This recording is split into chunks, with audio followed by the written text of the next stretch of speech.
का सदस्य होने के बाद साथ साथ सामाजिक मूवमेंट में हम लोग कहीं न कहीं हमारी भूमिका अदा करते हैं। और एक बात मैं आप सबसे माफी चाहूंगा कि मैं मालवा प्रांत से आता हूं, अपने जो लोकल लैंग्वेज है उसमें थोड़ा हम लोगों को कम अनुभव है। हम मालवा से आते हैं तो मैं इसे करके तो जैसा आज इस दुख की घड़ी में आदिवासी समाज के दरवाजे पर बैठने का काम तब होता है जब किसी की मैयत होती है। यह सरकार और शासन की मैयत हुई है, हम उनके दर पर बैठने के लिए आया है। तो यह सरकार की मैयत है, तब जाके हम हमारे पूर्वज हमारे समाज के लोग बैठने जाते हैं, अन्यथा हम बैठने नहीं जाते। तो सरकार इस बात को सुन ले कि तेरी बुद्धि की, तेरे दिमाग की और तेरी नीति की मैयत हुई है, जो हम लोगों को छेड़ने का काम किया है। आज जिस प्रकार से जहां आदिवासी बहुल क्षेत्रों में हम लोगों को टारगेट करके, आज इतिहास इस बात का गवाह है कि जहां जमीन बची है वहां आदिवासी बचा है, और अन्यथा जहां जमीन नहीं बची है वहां आदिवासी का नाम लेने वाला नहीं है।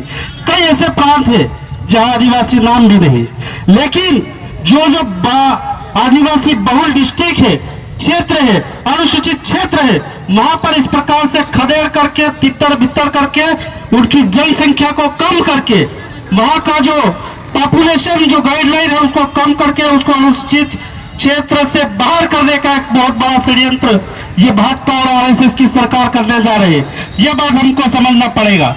हमारे बदनावर क्षेत्र में 1563 हेक्टेयर का एक पीएम मित्र टेक्सटाइल नाम का जो प्रोजेक्ट आया था, हम आप सबकी सहयोग से हमने वहां पे लड़ाई लड़ी थी, लेकिन हम लोगों को गिरफ्तार कर दिया, बंद कर दिया, और उसके बाद में जबरन तरीके से मशीनें चालू कर दी। और कुछ उसमें अपने जो दलाल किस्म के जो लोग हैं, जो टेंटिया मामा को भरवाने का काम करे, ऐसे गद्दार भी थे जिनकी बदौलत हमारी जो वहां की जमीन भी चली गई।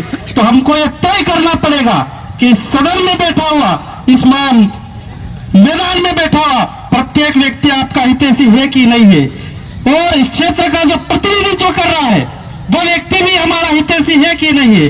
जो यहाँ का जो अनुसूचित जनजाति मोर्चा का जो बड़ा भारी पागला बांध के नेतागिरी करता है, उसके मुंह से कोई शब्द निकल रहा है कि नहीं निकल रहा है, यह बात भी हमको सोचना पड़ेगी। और ऐसे लोग जो हमारी बात को नहीं उठाते हैं, जो सदन से लेकर सड़क तक हमारे साथ में नहीं होते हैं, उन लोगों को भी सबक हम लोग युवाओं को लगाना पड़ेगा। जैसा बांसवाड़ा, डूंगरपुर और अन्य प्रांत में हम लोग उनको धड़े लगाते आ रहे हैं, और वो दिन दूर नहीं है, एक दिन परिवर्तन की चिंगारी मध्य प्रदेश में तो प्रवेश हो गई है, आगे भी बढ़ेगी।